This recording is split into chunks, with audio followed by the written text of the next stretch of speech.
Hi, I'm Professor Jacobs, your instructor for this course.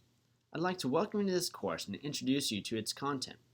I look forward to working with each of you and getting to know you as you work through the course. I'm normally available during daytime business hours, so please don't hesitate to contact me with any questions you might have. I have degrees in both philosophy and religion, and I'm eager to lead you on a journey as you grow as an independent thinker.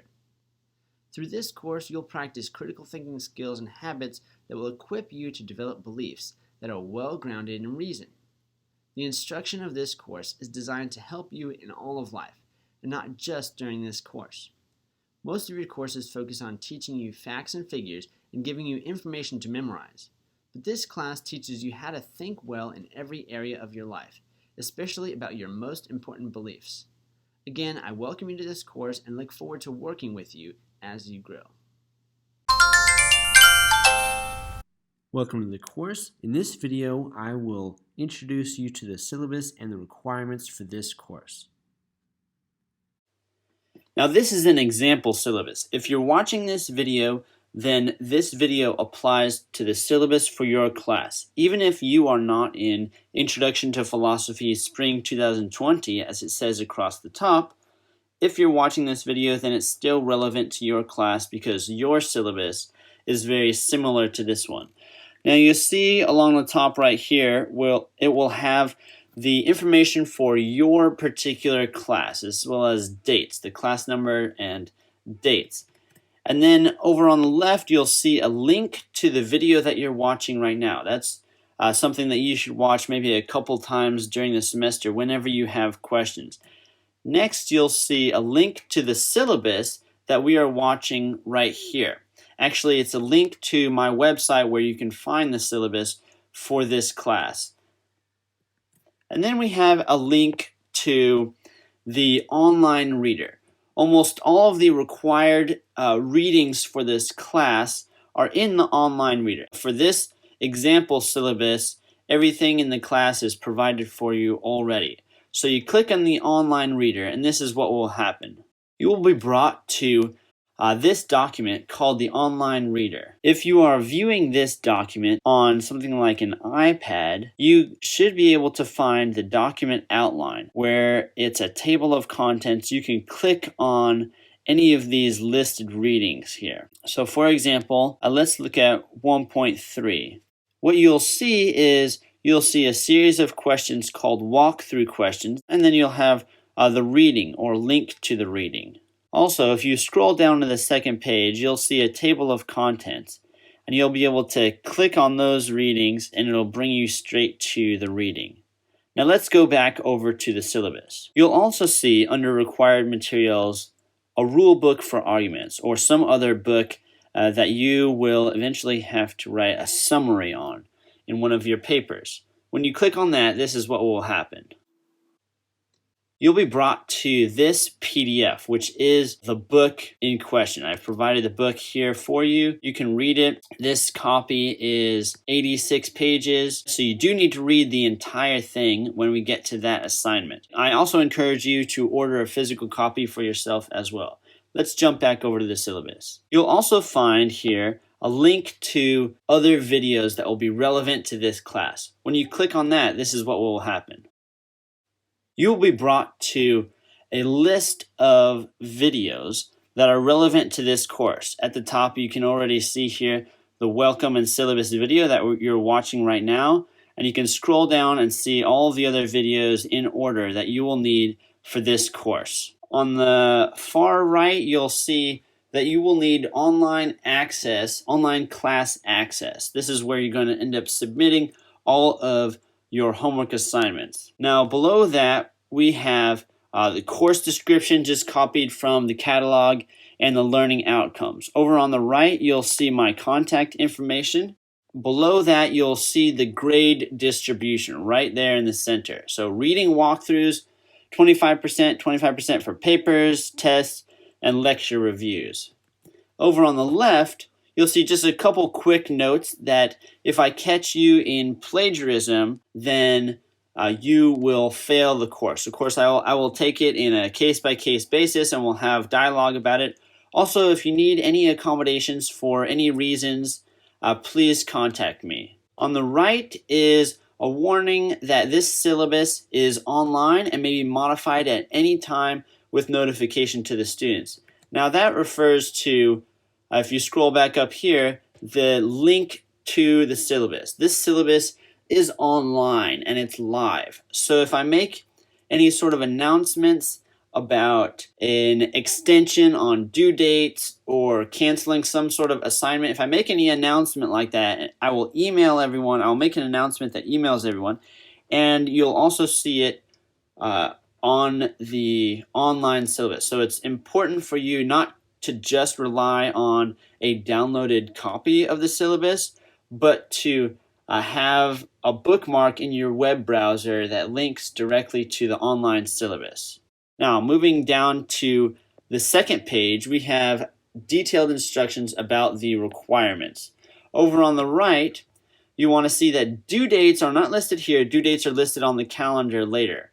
Also, everything is going to be submitted online, and late work is not accepted, except for in medical emergencies or on a case-by-case basis. If I do accept papers, which I often do not, then it's going to be minus 5% per day. Now, the first thing we want to look at is reading walkthroughs. Again, that's 25%. It's due every Friday before midnight. So every time you do a reading, there's going to be questions related to that reading, kind of like a handout. That's why it's called a walkthrough. These are questions to make sure that you're reading and understanding the text. Your required readings for each week are listed on the calendar. Answer 5 to 10 walkthrough questions as you read. All readings and questions are found in the online reader. Submit your answers in the online class web portal.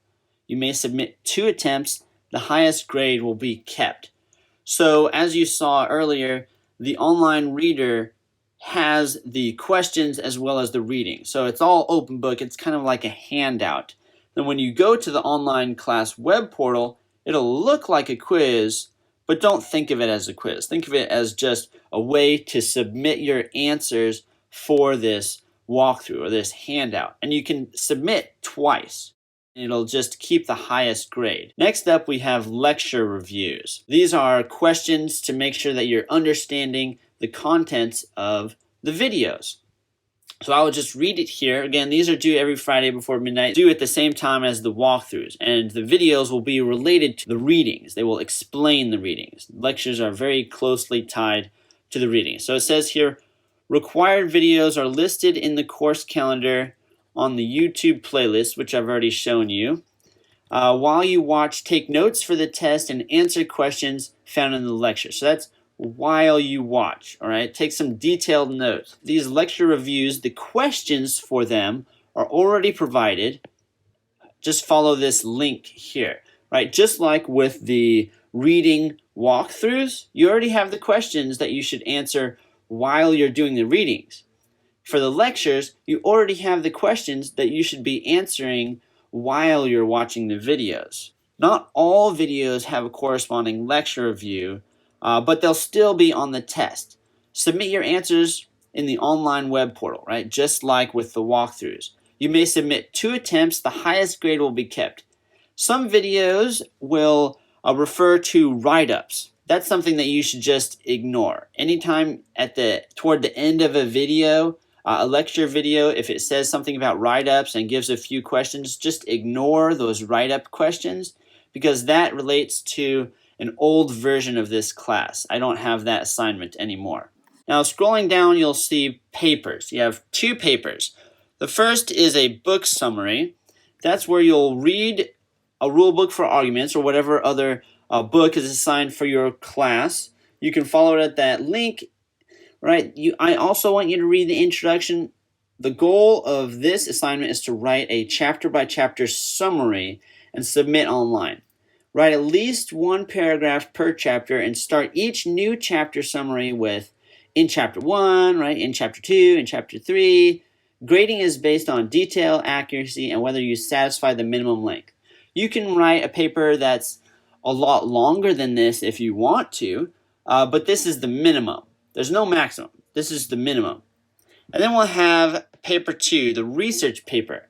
Research paper length, it's longer, and the word count is strictly enforced. For instructions, see the research paper guide. In that guide, you'll see some instructions for a proposal. That's optional. It's basically just if you want feedback on your topic, you can email me a proposal.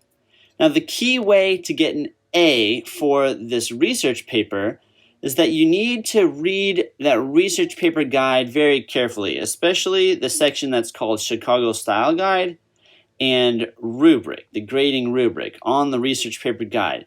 Read that very carefully during and after writing. I will briefly explain the research paper at the end of this video about the syllabus. But for now, let's just continue with the syllabus. Let's look at tests. We're going to have a midterm and a final. Your class may have more tests, but most of my classes just have midterm and final. They're online and may include any previous material. They're not timed.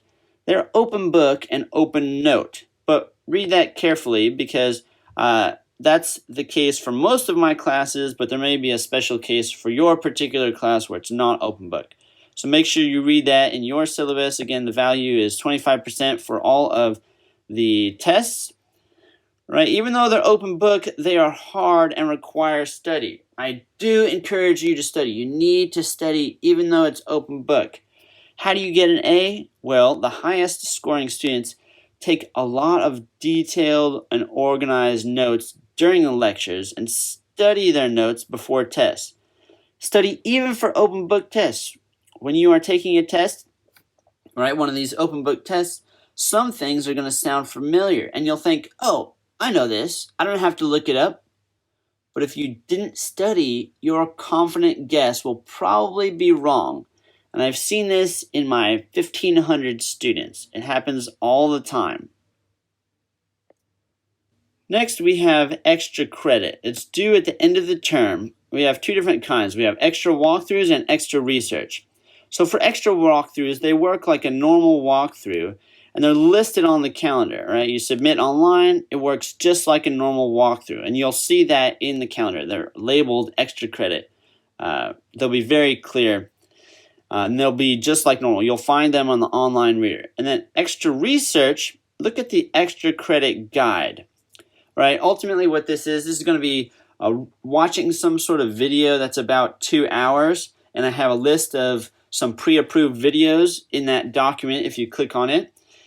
And then what you'll do is you'll write a 3-page paper on that video, whatever it is, basically a summary and analysis of that video. And that's going to be worth up to 2% of the overall course grade. That's a significant bonus. And I'm going to allow you to submit up to 5 of these. So that's a full letter grade just for this extra credit research if you decide to do all 5 of those papers. Of course, that's 15 pages extra of research. But a quick note on grades, since the grading calculator calculates a progressive average, it may be difficult to see how extra credit is actually helping your grade until the very end of the semester. Continuing on, I have a page here. Page number 3 is just a help page. Okay, but what do I do? What do I do this week? All right, this is going to make more sense after we look at the calendar. So let me briefly look at the calendar and then we'll come back to this help page. Here at the calendar, you'll see your institutional calendar along the top. And there's 3 categories here. We've got due dates, we've got readings and homework, and then we've got videos over here. So how this works, you'll see the due dates, right? It's mostly on Fridays, you'll see. So you'll want to look at whatever is going to be due the next upcoming Friday. And then you'll see these numbers here. These numbers refer to the individual required reading. So you've got syllabus walkthrough. Of course, the syllabus walkthrough, the assigned reading is just to read the syllabus, to watch this video, right? You've got the syllabus video right here. Watch those, and then go and find the questions for the syllabus walkthrough. Find the questions in the online reader, right? All this stuff is in the online reader. And then once you've answered those questions, go to the online class web portal and submit your answers there, right? And you have 2 attempts. This one here is extra credit, how to read and write a research philosophy paper. That's going to be important for all of you. I highly encourage you to read that regardless. Just a note on these lectures that are all listed over here. The lectures that I have created as lecture videos are in italics. Supplemental videos are not. All of the videos are required. So even if it's not in italics, you still need to watch it because it may still have content that's on the test. Next, we see this attention, which is just encouraging you to check your email regularly because that's how I communicate with students. You have a continuation of the readings right here. So here's 2 more readings. And then some advice. Just advice to work ahead and pace yourself, right? Some weeks are going to be more busy than others, especially if you are in a late start class or a summer school class. Now, these late start classes, I tend to make them a lot more busy right at the beginning to kind of catch up, and then things will calm down quite a bit. So again, take note of all the videos that you need to watch for the week. Also, don't forget the lecture reviews, all right? That relates to all of the videos.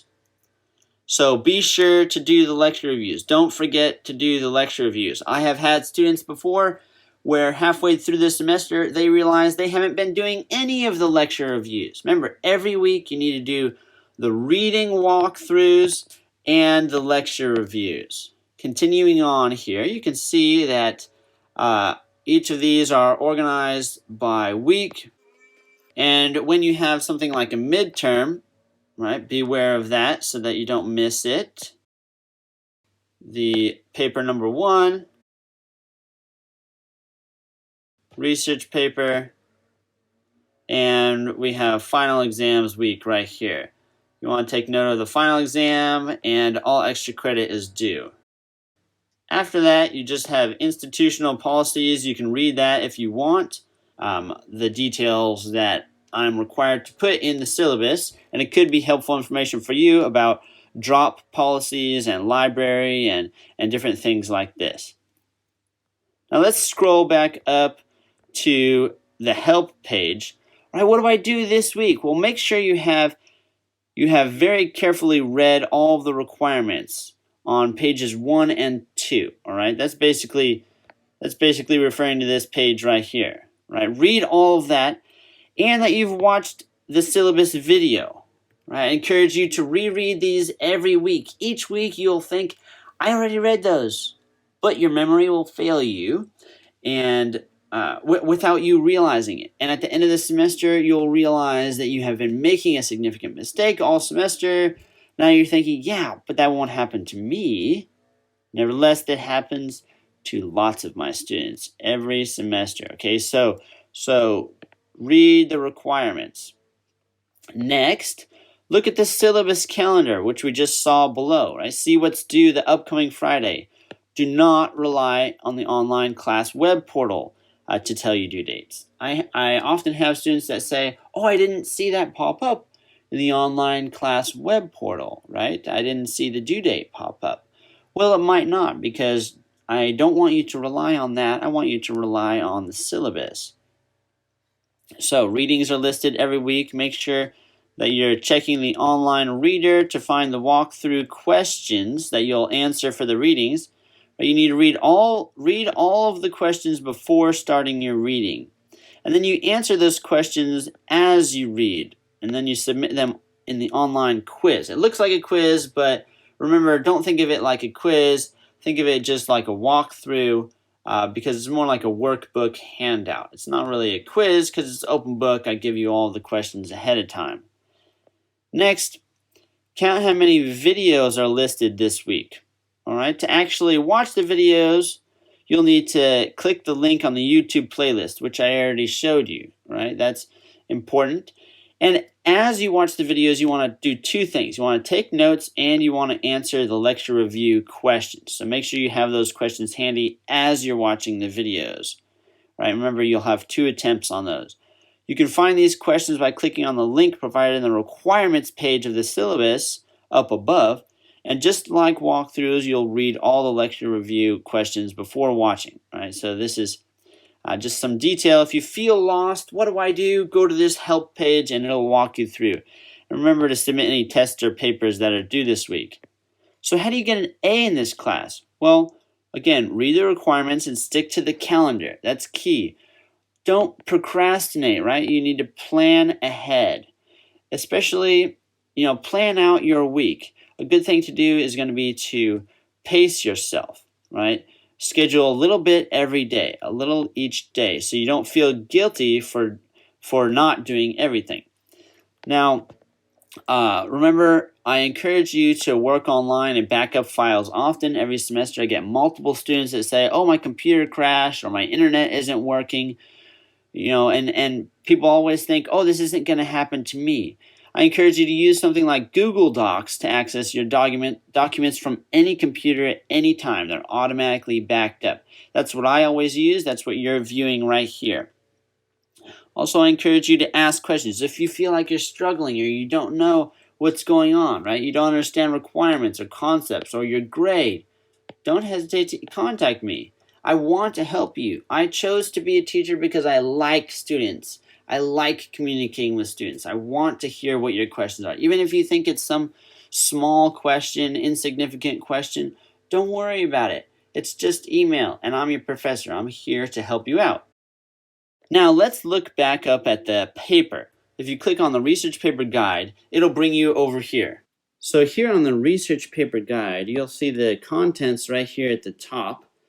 You can read through that if you like, and just like with the syllabus or the online reader, there is a table of contents that you can click on.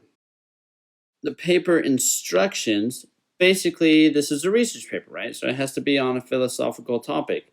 You need to read through this entire document. You need to read it carefully. I know it feels like a lot, but it's a very significant portion of your grade, and you need to read through it. Okay, this explains exactly what I'm looking for in this assignment. So how do you write a research paper? Well, a good place to start is to read how to read and write a philosophy paper from Luis Pojam's book. Click on that link right there. That's going to be very handy for you. Now, the goal of the research paper, ultimately, this is a philosophy class, right? This is not political science, sociology, anthropology, history, right? Psychology, comparative religions. There's a lot of different kinds of things that you would feel tempted to write about, but it needs to be on a philosophical topic. A good rule of thumb is a good thing to do is just look over on the syllabus. What are some of the things that we've talked about during the semester? What's something that's interested you about what we've talked about?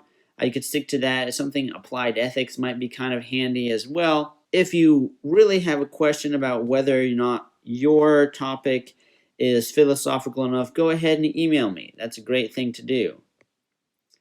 Now, a proposal. Again, this is optional, and this is just a way for you to start planning out your research paper. I encourage everyone to do this, even though it's optional. This is basically about figuring out your topic and summarizing it and planning how you're going to execute your paper. Now, if you do want some feedback on your topic, I encourage you to do this and email it to me. Just copy and paste it in the body of an email, and I'll give you some detailed feedback. The more detailed you are, the more helpful my feedback will be. Now, as you continue on, here is some common feedback that I give. Even if you don't do a proposal, I encourage you to read this common feedback. All right, moving down, how do you find a topic, right? You should read this in more detail. Again, this is just kind of a quick overview. Look at the syllabus, the lectures, the homework, right? These are a lot of the topics that we've covered. Also, I have some documents here. You can look at these two documents, and there's a list of sample topics, right? Click on this Introduction to Philosophy. Even if you're not an Introduction to Philosophy, this is a good place for you to start. I have a big list of topics there. This is what that document looks like, and you'll see that there's a bunch of different topics listed and a bunch of sources already listed in here. Now, these sources are just sources to get you started. You can use and cite any of these sources, but as you look at a topic, so for example, metaphysics, human nature, you'll want to get more and more specific. You'll want to pick a very specific topic. You might start out with, oh, I want to do something on racism. Okay, but you could have 100 different kinds of paper on racism. What's a specific issue in racism, or about human nature, or about the existence of God, right? Pick one argument. So right here I'll have several different arguments for and against the existence of God, and you'll need to pick one. So not all of these sources will be relevant, but you'll have a bunch of different sources for different topics to kind of just get you started. Back over to the research paper guide, everyone should look at these sources right here, especially the first three. Stanford Encyclopedia of Philosophy is the best one. You can cite any of the sources that you find on any of these websites. Stanford Encyclopedia of Philosophy is kind of like Wikipedia by the professionals. I do not want you to cite Wikipedia in your paper, but you can cite Stanford Encyclopedia of Philosophy. So if you have a general topic in mind, I think the first thing that you should do is go to Stanford Encyclopedia of Philosophy, type in, search for your topic, and see what pops up. There's going to be a ton of information there. As you start reading, you'll see how it connects to all kinds of different things. Different philosophers will be mentioned, and then you can go search for those philosophers. Other specific concepts will be mentioned, and you can narrow down your topic to one of those aspects. Something like free will have a lot of different things that you could debate about, but this will help you narrow down what your topic is, right? That's what you want to do, is narrow down your topic, something specific, something unique to your paper. And you want to explain your topic in just a few sentences, right? Gather some sources next. And then the next step, before you write your proposal, finish reading all of the instructions below, right? So this is just to kind of get you going. Now here's some writing strategies, right? Just start writing. Don't feel like you have to have your big pile of books and your whole plan already in your mind before you start writing. No, start writing. Just start writing. It's okay if you end up erasing and deleting half of what you write, but our thoughts develop more clearly and more productively through the activity of writing. So just start writing. Write as you read. Read and write. Write and read. Do them at the same time. Don't try to read everything and then do your writing. No, reading and writing are like a conversation. Reading and writing happen at the same time. Don't procrastinate. Of course, that's essential. Plan it out. Okay, I want to do a little bit today, a little bit tomorrow. 1 hour today, 1 hour tomorrow. A little bit at a time. Because the papers that are procrastinated end up having to be crammed in all in the last day or two. And those tend to be the worst papers that I get and the lowest grades. So don't procrastinate. Try to do it earlier. Email me for questions, anything you have. Bibliography, make sure that you keep track of your sources as you go along. Write your bibliography as you go. When you're doing your paper, I don't want you to just say a bunch of whatever your opinion is, and then after that, kind of come in and inject sources here and there. No, I want your research paper to display research, right? You're interacting with the sources. You name someone and you summarize what they say.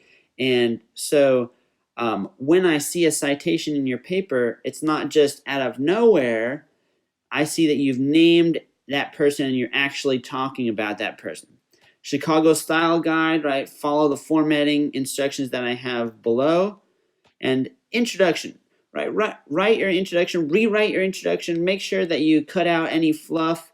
Most of the time, I can ignore the first 1 or 2 or 3 sentences of a student's paper.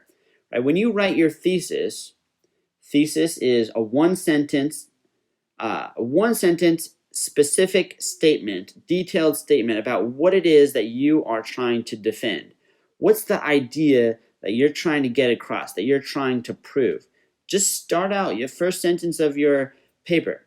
Don't tell me how important your topic is. Don't go on about, oh, this is the most important topic in the world, or people have been debating this since the beginning of time, or people have been debating this only recently. Don't tell me that. Just, I already know that, right? Just start out with your thesis and just go on from there. Start out with your thesis in 1 to 2 sentences, and then in a couple more sentences, talk about, okay, how are you going to prove this, right? I'm going to talk about this person and how they're wrong about this specific thing. And then instead, I'm going to bring in this other philosopher and tell how they're right. So it's 1 sentence, 2 sentences, and then I'm going to bring it all together and compare and show how this, specifically applies to the situation, right? Be specific in your description, your introductory kind of paragraph. And then your conclusion is basically just an inverse of your introduction. You bring it all back together and tell me again quickly, how did you prove it, right? It's a recap. How did you prove your thesis?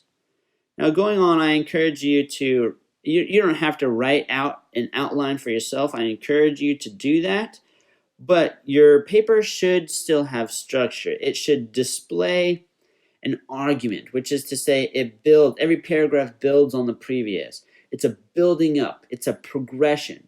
It's not just a random collection of ideas that could be taken in any random order, but rather there's a progression to it, right? I start from something simple and I explain it and I build on it and I keep going. Every step builds on the previous. So you can read this details about structure and outline on your own. Now, a Chicago style guide. These are just some basics. I don't want you to do APA. I don't want you to do MLA. I want you to do Chicago style guide. Here's an example. On the left, this is kind of the formatting of it. And here's an example of what it could look like. And then for the title page, first page, right? This is kind of the formatting and an example of what it could look like. One thing I like is headings. Headings display organization. And then I want footnotes, right? Footnotes look like this. I do not want parenthetical citations inside of the text. All I want to see is the little number, and then at the bottom of the page you have your footnote. So figure out on your document how to do that. Footnotes are key. That's an important part. Bibliography, right? It's going to look roughly like this. And if you want to know how to format a citation, just click on this link or Google it. You don't need to buy a Chicago Manual of Style. Just Google it. Type in, how do I cite in Chicago style a journal article or a chapter of a book, something like that. Okay, now this is the most important part, the grading rubric. You need to read this before, during, and after your paper, because I will literally have this in front of me as I'm reading your paper. And it has 20 categories listed here. And for each category, you can score 0 to 5 points. So make sure that you do this, right?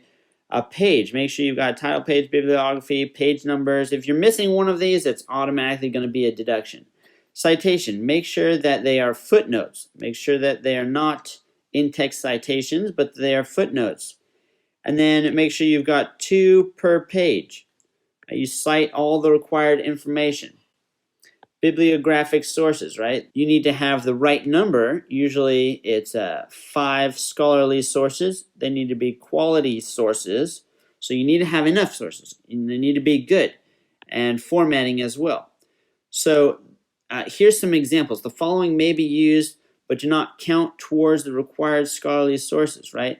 You can use lectures or handouts or news agencies or Wikipedia, blogs, dictionary, right? You can use a lot of these things here, but these are not going to count towards your 5 scholarly sources. Fox News, CNN, BBC, right? Huffington Post, Washington Post, YouTube. These, you can use them, you can even cite them. In fact, if you use them, then you have to cite them. But it doesn't count towards your 5 quality sources. Grammar and formatting. Grammar, basically, if I can't understand what you're saying, if it's tough for me to understand, then I'll start knocking you for grammar. I'm not going to knock you for a typo or a missing comma here and there, but if I can't understand what you're saying. Also, formatting, sometimes I get papers where the entire paper is centered instead of to the left. Things like this, or 12-point font. Make sure that it looks clean. I want all of the papers to look roughly the same. Thesis forms a big portion of your grade.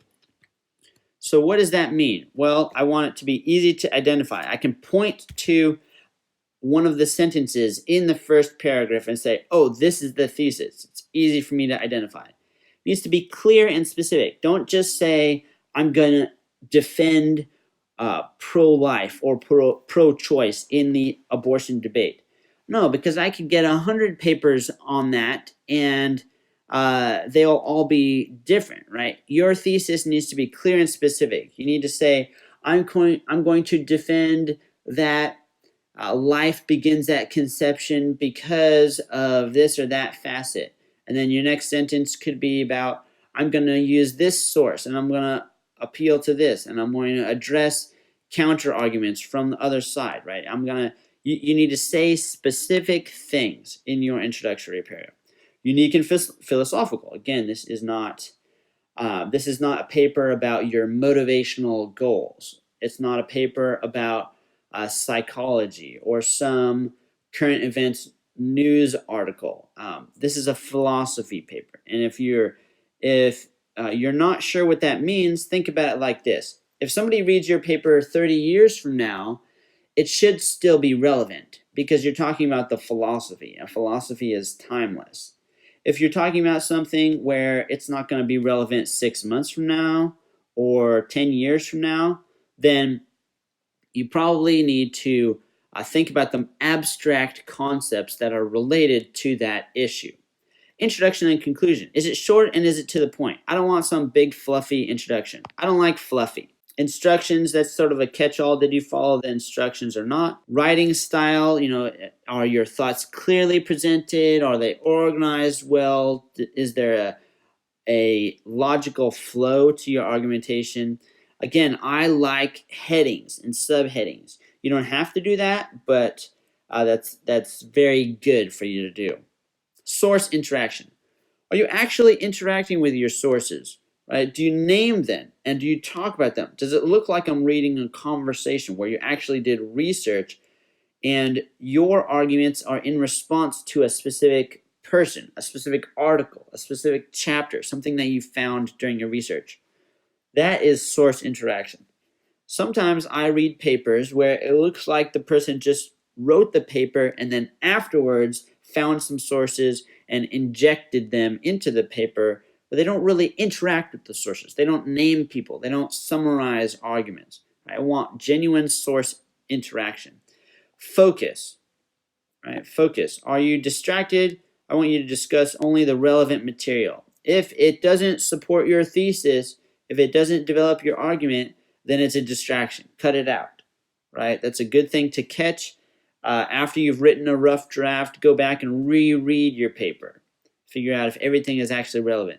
Detail and accuracy. If you say something that's just inaccurate, you use a word in the wrong way, and this is a technical word, and it's important for your debate, so you need to define it clearly. Argumentative. Right? That's not to say that you need to be angry or a fight. An argument, and we'll cover this in some of the lecture videos, an argument is a specific technical concept in philosophy. An argument is just to say, this is my idea, and these are the reasons why I believe in that thing, right? Is your paper an argument? Does it develop the support and defense of your idea? Justification.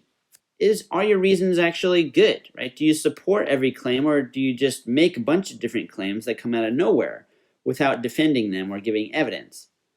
Compelling and persuasive, that's fairly self-explanatory. Logical, as we get into critical thinking videos, you'll see what that means about logical, that you avoid fallacies and appeal to emotion, right? So be careful with logical fallacies. Counter arguments, that's a big one. Counter arguments. So whatever your opinion and belief is, you need to address somebody who disagrees with you, right? We sharpen and grow our own beliefs by interacting with others, because we need to know what the opposite side believes. That will sharpen our own opinion, and also, if we are humble, we might even change our minds, right? We might find that the other person is correct. I've written multiple papers where by the end of the paper I realize, oh, actually I was wrong and the other person was right. And because I'm actually communicating with somebody I disagree with, I can grow rather than just always being stuck in a bad idea. Critical thinking. Does your paper display that you are thinking for yourself, or are you just parroting and copying what the culture believes, right? Are you just like everyone else, or are you thinking for yourself? Has somebody else done all of your thinking for you, right? Do you sound just like the news media, or do you sound like you're actually trying to find your own way, right? You're actually thinking for yourself. Now, some big issues are these penalties right here. Again, I've mentioned before, minus 5% per day that something is late, and plagiarism is going to be minus 100%, right? You fail the assignment or possibly even the course. But an important one is paper length. So this is a variable penalty because, for example, if 1,600 words are required and you write 1,000, then it's automatically minus 38%, right? So if you only give me 800 words, that's only half of a paper. So it's automatically minus 50%. So whatever you're missing, that percent will be deducted from your paper. Even if it's a good paper, if you only give me 90% of a paper, then your highest possible score is going to be 90%. Now, that's all I have for you for the syllabus video. Again, I encourage you to watch this video multiple times through the semester. As you have questions, you can go back to the syllabus, you can go back to the help page on the syllabus, you can go back to this video, and if you still don't have your questions answered, then please email me. Don't hesitate to email me. But oftentimes your questions will be answered in the syllabus or in this video.